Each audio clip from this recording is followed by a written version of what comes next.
Self introduction. ID மார்க்கெட்ல வேலை எடுக்கணும்னா நீங்க டீடைலா அவங்கள பத்தி சொல்லணும். இங்க டொமைன்னா என்னன்னு நிறைய பேருக்கு தெரியாம இருக்கு. பேசிக் சர்டிபிகேஷனாவது முடிச்சு வைங்க. ஏன்னா டீம் ஹேண்ட்லிங் உங்களுக்கு தெரியணும். ப்ரிசைஸ்டு கொஸ்டின்ஸ்க்கு ப்ரிசைஸ்டா நீங்க ஆன்சர் பண்ண முடியும்.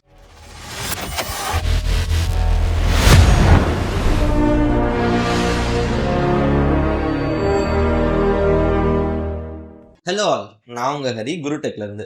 இந்த வீடியோல எதை பத்தி பார்க்க போறோம்னா, நீங்க ஒரு ஃப்ரெஷரா இருந்தாலும் சரி, எக்ஸ்பீரியன்ஸ் பர்சனா இருந்தாலும் சரி, இங்க எல்லாருமே தடுமாறக்கூடிய ஒரு இடம் எதுனா செல்ஃப் இன்ட்ரடக்ஷன்.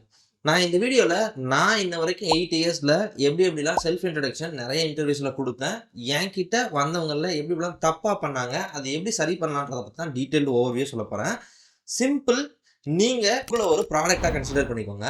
இந்த ப்ராடக்டா இருந்து நீங்க ஒரு ப்ராடக்ட்டை சேல் பண்ண போறீங்க மார்க்கெட்ல அப்படின்னா, நீங்க எந்த அளவுக்கு அந்த ப்ராடக்ட்டை பத்தின ஒரு மார்க்கெட்டிங் பண்ணுவீங்கன்னு யோசிச்சு பாருங்க. நிறைய பேசுவீங்க, அந்த ப்ராடக்ட் சூப்பரா இருக்கு, இந்த ப்ராடக்ட் தான் இருக்கிறது நல்லா இருக்கு, இந்த மாதிரி நிறைய சொல்லி தான் அந்த ப்ராடக்ட்டை சேல் பண்ண முடியும். இதே தான் செல்ஃப் இன்ட்ரடக்ஷனும். கிட்டத்தட்ட நீங்க ஒரு ப்ராடக்டா இருந்து ஐடி மார்க்கெட்ல வேலை எடுக்கணும்னா நீங்க டீடைலா அவங்கள பத்தி சொல்லணும். நான் எப்படி சொல்லுவேன்னா, ஃபர்ஸ்ட் எடுத்தோன்னா என் நேம் அண்ட் தென் எஜுகேஷனா சொல்லிடுவேன். இது நான் ஃப்ரெஷரா இருந்தாலும் சரி, எக்ஸ்பீரியன்ஸ் இருந்தாலும் சரி, ஸ்டார்டிங் கரியர் இருந்து இதை தான் மஸ்ட் ஃபாலோ பண்ணுவோம். அண்ட் அதுக்கப்புறம் இருக்கிறது ரொம்ப முக்கியமான பார்ட் கைஸ். நீங்க ஒரு டெக்னாலஜி யூஸ் பண்ணுவீங்க. எந்த ஒரு டெக்னாலஜி யூஸ் பண்ணாலும் சரி, ஃப்ரண்ட் எண்டா இருந்தாலும் சரி, பேக் எண்டா இருந்தாலும் சரி, ஃபர்ஸ்ட் ஃப்ரண்ட் எண்ட் டெக்னாலஜியா இருந்தால் ஃப்ரண்ட் எண்ட் சொல்லிட்டு ஜாவா ஸ்கிரிப்ட் யூஸ் பண்ணீங்கன்னா வித் வெர்ஷனோட சொல்லுங்க. அண்ட் தென் பேக் எண்ட் நீங்க யூஸ் பண்ணிட்டு இருக்கீங்க, பேக் எண்ட் உங்களுக்கு தெரியும்னா பேக் எண்ட் நான் பண்றேன், பேக் எண்ட்ல நீங்க ஜாவா பண்ணீங்க, ஜாவாவோட 17 வெர்ஷன் யூஸ் பண்றேன் அப்படின்னு வெர்ஷனோட சொல்லுங்க. அது ரொம்ப ரொம்ப முக்கியம். ஏன்னா ஒவ்வொரு டைமும் நீங்க வெர்ஷனோட சொல்லும்போது நீங்க டீடைல்டா அதை பத்தி தெரிஞ்சு வச்சிருக்கீங்கன்றத புரிஞ்சுப்பாங்க. ஸோ எந்த வெர்ஷன்ல நிறைய அப்டேட்ஸ் எல்லாம் நிறைய இருக்கு. இப்போ நிறைய 8 வெர்ஷன்ல ஜாவா எடுத்துக்கிட்டீங்கன்னா ஸ்ட்ரீம்ஸ் நிறைய இடத்துல யூஸ் பண்ணுவாங்க. 17ல அந்த அளவுக்கு ஸ்ட்ரீம்ஸ் யூஸ் பண்ண மாட்டோம். ஸோ இந்த மாதிரியான டிஃபரன்சஸ்லாம் நிறைய இருக்கும். உங்களுக்கான கேள்விகளும் நீங்க வெர்ஷன் சொல்லும்போது இவர் இந்த வெர்ஷன்ல தான் ஒர்க் பண்ணிருக்காரு, ஸோ இந்த கேள்வி தான் கேட்கணும்னு டீடைல்டா இல்லாம கரெக்டா அந்த வெர்ஷனுக்கு தகுந்த மாதிரி கொஸ்டின்ஸ் இருக்கும். அண்ட் தென் நீங்க SQL யூஸ் பண்ணிருக்கீங்கன்னா பேக் எண்ட்ல SQL யூஸ் பண்ணிருக்கேன் அப்படின்றத சொல்லிட்டு சொல்லுங்க.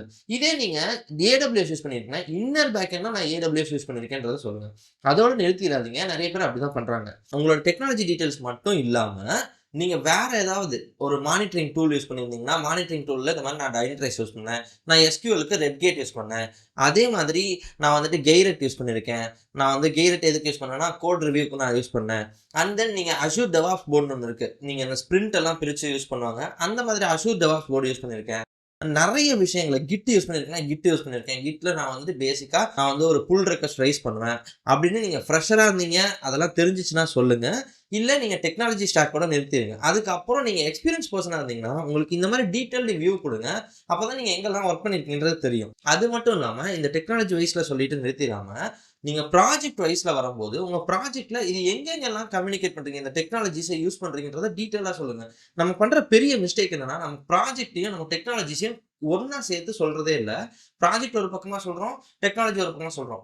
நான் இந்த ப்ராஜெக்ட் இப்போ சிம்பிளா எடுத்துக்கிட்டோம்னா, நான் ஒரு ப்ராஜெக்ட் எடுத்தேன், அதுல நான் ஃப்ரண்ட் எண்ட் இந்த மாதிரி டூல் யூஸ் பண்ணேன், அந்த ப்ராஜெக்ட்ல நான் இந்த மாதிரி டேபிள் ஸ்ட்ரக்சர் கொண்டு வந்தேன். ஒரு ப்ராஜெக்ட்டை பத்தின டீடைல்டு வியூவா கொடுங்க. ஒரு டேபிள் ஸ்ட்ரக்சர் நான் கிரியேட் பண்ணேன், அந்த டேபிள் ஸ்ட்ரக்சரை நான் வந்து ஷார்ட் பண்ணேன், நிறைய டீடைல்டா அதை வந்து வைடரா கிரியேட் பண்றதுக்கு நான் டைனமிக்கா மாத்தினேன் அந்த டேபிளையே. இந்த மாதிரி டீடைல்டு வியூவா கொடுங்க. ப்ராஜெக்ட் எடுத்தீங்கன்னா அந்த ப்ராஜெக்ட் பத்தின டீடைல்டு வியூ இருக்கணும், அதை மறந்துடாதீங்க.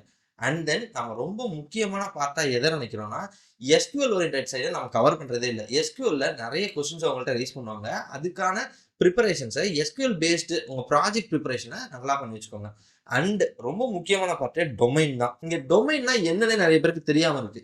நீங்க என்ன டொமைன்ல ஒர்க் பண்றீங்களோ அந்த டொமைன் நாலேஜை கொஞ்சம் நல்லா வளர்த்துக்கோங்க. அந்த டொமைனை பத்தி தேடி படிச்சு வச்சுக்கோங்க. இன்டர்வியூக்காகவே ப்ரிப்பேர் பண்ணி வச்சுக்கோங்க. இது ரொம்ப ரொம்ப முக்கியம் கைஸ். நீங்க அப்படி டொமைனை பத்தி படிச்சு வச்சிருந்தீங்கன்னா, நீங்க அந்த டொமைன் ரிலேட்டடா அதிகமான ஆன்சர்ஸை உங்க ப்ராஜெக்ட் ஓரியன்டடா கொடுக்கும்போது அவங்களுக்கு நல்லா தெரியும், இவர் நல்லா டீடைல்டா அந்த டொமைன்ல ஒர்க் பண்ணியிருக்காரு, அதனாலதான் இந்த நாலேஜா இருக்காருன்றதை புரிஞ்சுப்பாங்க. நீங்க செல்ஃப் இன்ட்ரடக்ஷன்ல அந்த ப்ராஜெக்ட்டை பத்தி நீங்க எக்ஸ்பீரியன்ஸா இருந்தா சொல்ல போறீங்க. இதே ஃப்ரெஷரா இருந்தீங்கன்னா நீங்க வேற ஏதாவது சின்ன இன்டர்ன்ஷிப்பாவது போயிட்டு அங்க ஒரு ப்ராஜெக்ட் பண்ணி அந்த எக்ஸ்பீரியன்ஸை டீடைல்டா போட்டு நான் சொல்ற மாதிரி எழுதி வச்சுக்கோங்க. நான் சொல்லும் போதே உங்களுக்கு டீடைல்டு வியூ எப்படி இருக்கணும் அப்படின்றத டிஸ்ப்ளே பண்றோம், அதை பார்த்து தெரிஞ்சுக்கோங்க.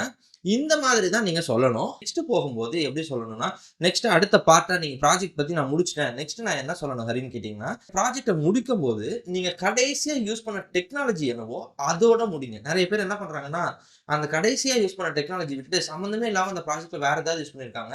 அத பத்தின நாலேட்ஜ் கம்மியா இருக்கும். அத சொல்லிடுறாங்க. இப்போ ஒரு இன்டர்வியூவர் என்ன பண்ணுவாருன்னா, நீங்க கடைசியா எங்க முடிச்சீங்களோ அதுதான் அவர் மைண்ட்ல இருக்கும். நீங்க சொல்லும்போது கடைசி ஹூக்கா நீங்க எத முடிச்சீங்களோ, நீங்க எது நல்லா தெரியும் உங்களுக்கு, எந்த ப்ராஜெக்ட்ல என்ன நெறைய ஒர்க் பண்ணீங்களோ அந்த இடத்தோட முடிங்க. அப்ப அவருக்கும் மைண்ட்ல அந்த கடைசியா இருந்த பாயிண்ட் நீங்க சொன்ன பாயிண்ட் தான் ஞாபகம் இருக்கும். அதுல தான் கொஸ்டின்ஸ ஸ்டார்ட் பண்ணுவாரு. நீங்க நல்லா யூஸ் பண்ண, நல்லா படிச்ச டெக்னாலஜியே வந்துச்சுன்னா நீங்க ஈஸியா ஆன்சர் பண்ணிடுவீங்க. ஃபர்ஸ்ட் இம்ப்ரஷன் அவர்ட்ட ரொம்பவே நல்லா இருக்கும் உங்களுக்கு. அண்ட் தென் நீங்க அந்த ப்ராஜெக்ட்ட பத்தி மட்டும் சொல்லாம, சர்டிஃபிகேஷன்ஸ் என்ன முடிச்சிருக்கீங்கன்னு சொல்லுங்க. நீங்க ஃப்ரெஷரா இருந்தீங்கன்னா, பேசிக் சர்டிஃபிகேஷனாவது முடிச்சு வைங்க. பேசிக் சர்டிஃபிகேஷன் என்னன்னா, பைத்தான்ல பிசிஇபி இருக்கு, பிசிஏபி இருக்கு. இந்த மாரி பேசிக் சர்டிஃபிகேஷன்ல இன்டர்நேஷனல் சர்டிஃபிகேஷன் வரைக்குமே பார்த்து வைங்க. பேசிக் சர்டிஃபிகேஷனா நீங்க எங்கேயாவது ஃப்ரீ சர்டிஃபிகேஷன் இருந்துச்சுன்னா, அதையுமே முடிச்சு வச்சுக்கோங்க. நீங்க எக்ஸ்பீரியன்ஸா இருந்தீங்கன்னா, நீங்க முடிக்க வேண்டிய சர்டிஃபிகேஷன் நெறைய இருக்கு கைஸ். நம்ம பண்ற தப்பே நம்ம சர்டிஃபிகேஷன்ல ஃபோக்கஸே பண்றதில்ல.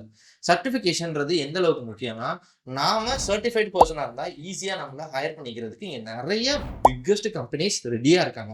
பிக்கஸ்ட்னா இங்க இருக்க ரொம்ப பெரிய ப்ராடக்ட் பேஸ்லாம் சர்டிஃபைட் இப்ப எதிர்பார்க்குறாங்க எல்லா கம்பெனிஸ்லயுமே. ஒரு 5 இயர்ஸ்க்குள்ள இருக்கீங்க அப்படின்னா, பேசிக்கான ஒரு பைத்தான்ல ஒர்க் பண்றீங்கன்னா, பிசிஏபி, பிசிஏபில ஏதாவது ஒரு சர்டிஃபைட் பண்ணிக்கோங்க. ஜாவால இருக்கீங்கன்னா, ஜாவா ஓரியன்டட் சர்டிஃபிகேட்ல ஏதாவது ஒரு லெவலாவது முடிச்சு வச்சுக்கோங்க. அண்ட் தென் நெக்ஸ்ட் நீங்க 5 இயர்ஸ்க்கு மேல இருக்கீங்கன்ற பட்சத்துல, நீங்க ஒரு மேனேஜ்மென்ட் பெர்சனா இருக்கணும்ன்றதையும் இப்ப எதிர்பார்க்க ஆரம்பிக்கிறாங்க. ஏன்னா டீம் ஹேண்ட்லிங் உங்களுக்கு தெரியணும். நீங்க டீம் ஹேண்ட்லிங் நீங்க பண்ணிருக்கீங்களா, பண்ணலையான்றத அந்த செல்ஃப் இன்ட்ரோல குடுங்க. அதே மாதிரி ப்ரொஃபஷனல் ஸ்க்ரம் மாஸ்டர் சர்டிஃபிகேஷன் ஒண்ணு முடிங்க.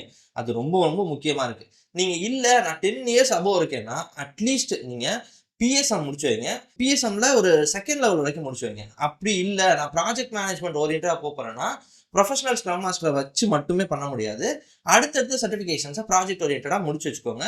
உங்க ப்ராஜெக்ட் ஓரியன்டாவும் சர்டிஃபிகேட் பண்ணுங்க. அதே சமயம் இந்த மாதிரி ஸ்க்ரம் மாஸ்டர் ஓரியன்டட் சர்டிஃபிகேட்டும் பண்ணுவீங்க. அது ரொம்பவே யூஸ்ஃபுல்லா இருக்கும். எல்லாருமே இப்போ டீம் ஹேண்ட்லிங் எதிர்பார்க்க ஆரம்பிச்சிட்டாங்க ப்ராடக்ட் பேஸ்ல. ஏன்னா ஒரு 5 இயர்ஸ்க்கு மேல இருந்தாவே ஒரு 4 பேரை கொடுத்து உங்களை ஒர்க் பண்ண வைக்க போறாங்க. அதை மறந்துடாதீங்க. ஸோ இதுல நீங்க ஸ்ட்ராங் ஆயிக்கோங்க. இந்த மாதிரி இருந்தாலே போதும், ஓரளவுக்கு நீங்க சக்சஸ்ஃபுல் பர்சனா இன்டர்வியூ கிளியர் பண்ணிடலாம். அதுதான் ரொம்ப முக்கியமான பார்ட். இதுக்கப்புறம் வேற என்ன நான் சொல்லணும்? இந்த ஸ்ட்ரென்த் சொல்றேன், வீக்னஸ் சொல்றேன், அதெல்லாம் விட ரொம்ப முக்கியமான பார்ட், நீங்க கடைசியா முடிக்கும்போது நீங்க எந்தெந்த டெக்னாலஜி ஸ்டாக்லலாம் ஒர்க் பண்ணியிருக்கீன்றத அட்லீஸ்ட் ஒரு 15 நிமிஷமாவது சொல்லியிருந்திருக்கணுன்றத மறந்துடாதீங்க. என்ன இன்டர்வியூவே 1/2 அன் ஹவர் தானே ஹரி இருக்கும். அதில் 15 நிமிஷம் சொன்னா டென்ஷன் ஆயிருவாங்களே. நல்லா புரிஞ்சுக்கோங்க. நீங்க உங்கள பத்தி நல்லா டீட்டெயிலா சொல்லிட்டீங்கன்னா, அவங்கள்ட்ட இருந்து வர கேள்விகள் ப்ரிசைஸ்டா இருக்கும். நீங்க சம்மந்தமே இல்லாம நெறைய கொஸ்டின்ஸ சொல்லி, நீங்க சம்மந்தமே இல்லாம ஏதாவது ஒண்ணு சொல்றதுக்கு, டீட்டெயிலா உங்கள வச்சு வியூ குடுத்துட்டீங்கன்னா, ப்ரிசைஸ்டு கொஸ்டின்ஸ்க்கு ப்ரிசைஸ்டா நீங்க ஆன்சர் பண்ண முடியும். ஸோ இத நல்லா புரிஞ்சுக்கோங்க. உங்கள பத்தி டீட்டெயிலா நீங்க தான் சொல்லணும். வேற யாரும் உங்களுக்காக வந்து சொல்ல மாட்டாங்க. ஸோ அந்த மாதிரியே டீட்டெயிலா சொல்ல ட்ரை பண்ணுங்க. அவங்க இல்ல போதும், ஒரு இன்டர்வியூ எடுக்கிறவங்க, இல்லப்பா போதும், இதோட நிறுத்திக்கலாம் அப்படின்னு சொன்னாங்கன்னா, இட்ஸ் இனஃப் அப்படின்னு சொல்லிட்டாங்கன்னா, ஜஸ்ட் லீவ் பண்ணிருங்க. அந்த மாதிரி இன்னொரு ரொம்ப முக்கியமான பாயிண்ட், உங்களுக்கு தெரியாத டெக்னாலஜிஸ சொல்லிடாதீங்க. ஏன்னா அவங்க உங்க ரெஸ்யூம்ல போட்டிருக்கீங்களா, நீங்க என்ன சொல்றீங்கன்றத கேட்டுட்டு தான் பண்ணுவாங்க. தெரியாத டெக்னாலஜிஸ் எனக்கு தெரியுன்ற மாதிரி காமிச்சிக்க வேண்டாம். ஏன்னா நமக்கு தெரியலன்னா ஒன்றும் ப்ராப்ளம் இல்ல. நம்ம தெரிஞ்ச டெக்னாலஜிஸ் வச்சு ஆன்சர் பண்ணிட்டு போயிடலாம் சூப்பரா. அதனால இதை மறந்துடாதீங்க கைஸ். நான் இந்த வீடியோவோட எண்டுல நான் உங்களுக்கு பேசிக்கா என்னென்னலாம் பாயிண்ட்ஸ் எப்படி எப்படிலாம் சொல்லணுன்றதுக்கான டீடைல்டு ஸ்ட்ரக்சரும் கொடுக்குறேன். அன்டில் இந்த வீடியோவை இது வரைக்கும் பார்த்ததுக்கு ரொம்ப ரொம்ப தேங்க்ஸ். அண்ட் தென் நம்ம குருடெக்ல ஃப்ரீ கிளாஸஸும் நிறையவே போயிட்டு இருக்கு. நீங்க பைத்தான்ல ஃப்ரீயா படிக்கணும் அப்படின்னு நினைச்சிட்டு இருந்தீங்கன்னா, இந்த வீடியோக்கு கீழே லிங்க் இருக்கு. கிளிக் பண்ணி நம்ம குரூப்ல ஜாயின் பண்ணிக்கோங்க. உங்களுக்கு எப்பயாவது நம்ம ஃப்ரீ கிளாஸ் ஸ்டார்ட் ஆகுதுன்னா, உங்களுக்கு கண்டிப்பா நோட்டிஃபிகேஷன் அந்த குரூப்ல வரும். So stay with me. ரொம்பவே யூஸ்ஃபுல்லா இருக்கும் இந்த வீடியோஸ் உங்களுக்குன்னு நினைச்சீங்கன்னா, சப்ஸ்கிரைப் பண்ணிக்கோங்க. உங்க ஃப்ரெண்ட்ஸ்க்கும் ஷேர் பண்ணுங்க. இது உங்க குருடெக். நான் உங்க ஹரி.